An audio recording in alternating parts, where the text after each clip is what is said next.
എല്ലാവർക്കും നമസ്കാരം. ഇന്ന് നമ്മൾ വന്നിരിക്കുന്നത് വളരെ ഹെൽത്തി ആയിട്ടുള്ളൊരു കിനോവ റെസിപ്പി ആയിട്ടാണ്. കിനോവ അല്ലാന്നുണ്ടെങ്കിൽ കിൻവ എന്നൊക്കെ പറയും. അപ്പോൾ അതെന്താണെന്നുള്ളത് വിശദമായിട്ട് നമ്മൾ മറ്റൊരു വീഡിയോയിൽ അപ്ലോഡ് ചെയ്തിട്ടുണ്ട്. അതിൻ്റെ ലിങ്ക് ഞാൻ ഡിസ്ക്രിപ്ഷൻ ബോക്സിൽ കൊടുക്കാം. അപ്പോൾ ആദ്യം തന്നെ നമ്മളൊരു പാനൊന്ന് ചൂടായി വന്നപ്പോഴത്തേക്ക് അതിലേക്ക് 2 ടീസ്പൂൺ ഒലിവ് ഓയിലാണ് എടുക്കുന്നത്. ഒലിവ് ഓയിലിന് പകരം നിങ്ങൾക്ക് വെളിച്ചെണ്ണയും എടുക്കാവുന്നതാണ്. അത് നന്നായിട്ട് ചൂടായി വന്നിട്ടുണ്ട്. ഇതിലേക്ക് ഇനി ഒരു അല്ലി വെളുത്തുള്ളി, ഇച്ചിരി വലിയ അല്ലി വെളുത്തുള്ളിയാണ്, അതൊന്ന് ചതച്ചതും പിന്നെ ഒരു പച്ചമുളകും കൂടി ഇട്ട് നന്നായിട്ട് അതിൻ്റെ പച്ചമണം ഒന്ന് മാറ്റിയെടുക്കാം. ഞാൻ എടുത്തിരിക്കുന്നത് വളരെ എരിവുള്ളൊരു പച്ചമുളകാണ്. അപ്പോൾ നിങ്ങൾ എരിവനുസരിച്ചിട്ട് പച്ചമുളകൊക്കെ ചേർക്കാം. അപ്പോൾ അതൊന്ന് മൂത്ത് വന്നു കഴിഞ്ഞാൽ നമ്മളിനി ഇതിലേക്ക് കുറച്ച് സ്പ്രിംഗ് ഓണിയൻ്റെ വൈറ്റാണ് ചേർക്കുന്നത്. അതോടൊപ്പം തന്നെ കുറച്ച് സവാള, ഒരു സവാളയുടെ പകുതി ആണ് ചേർത്തിരിക്കുന്നത്. സവാളയും കൂടി ചേർത്തിട്ട് നന്നായിട്ടൊന്ന് വഴറ്റിയെടുക്കാം. കുറച്ച് ഉപ്പും കൂടെ ഒന്ന് ചേർത്താൽ പെട്ടെന്ന് തന്നെ വഴണ്ടി കിട്ടും.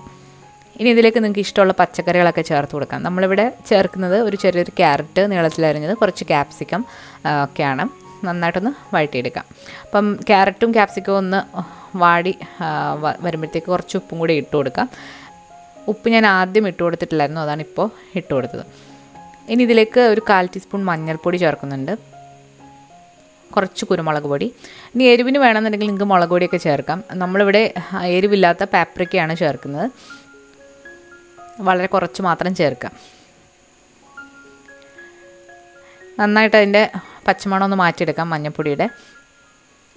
ഇനി നമ്മളിതിലേക്ക് ചേർക്കാൻ പോകുന്നത് കുറച്ച് മുരിങ്ങയിലാണ്, ഒരു പിടി മുരിങ്ങയിലാണ് ചേർക്കുന്നത്. ഇലക്കറികൾ ഏത് വേണമെങ്കിലും നിങ്ങൾക്ക് ഇതിലേക്ക് ചേർക്കാവുന്നതാണ്. ഇനി നമ്മൾ വേവിച്ച് വെച്ചിരിക്കുന്ന കടലയാണ് ഇതിലേക്ക് ചേർക്കാൻ പോകുന്നത്. ഒരു കപ്പോളം കടല മതി. അപ്പോൾ നമ്മൾ കടല വേവിച്ചിട്ട് ഫ്രീസറിൽ സൂക്ഷിച്ച് വെച്ചിട്ടുള്ളതാണ്. അപ്പോൾ ഇങ്ങനെ വെക്കുകയാണെന്നുണ്ടെങ്കിൽ നമുക്ക് പെട്ടെന്ന് ഓരോ റെസിപ്പികളൊക്കെ ഉണ്ടാക്കാനായിട്ട് എളുപ്പമാണ്. ഇതിലേക്ക് നമ്മൾ വേവിച്ച് വെച്ചിരിക്കുന്ന കിനോവ അല്ലെങ്കിൽ കിൻവ ചേർത്തിട്ട് നന്നായിട്ടൊന്ന് ഇളക്കിയെടുക്കണം. കിൻവയ്ക്ക് ഒരുപാട് ഗുണങ്ങളൊക്കെ ഉള്ളതാണ്. അപ്പോൾ അത് എന്തൊക്കെയാണെന്നുള്ളത് കഴിഞ്ഞ വീഡിയോയിൽ അപ്ലോഡ് ചെയ്തിട്ടുണ്ട്, അതിൽ കണ്ടു നോക്കാം. അപ്പോൾ കിനോവയും കൂടെ ചേർത്തിട്ട് നന്നായിട്ട് ഇളക്കിയെടുക്കാം.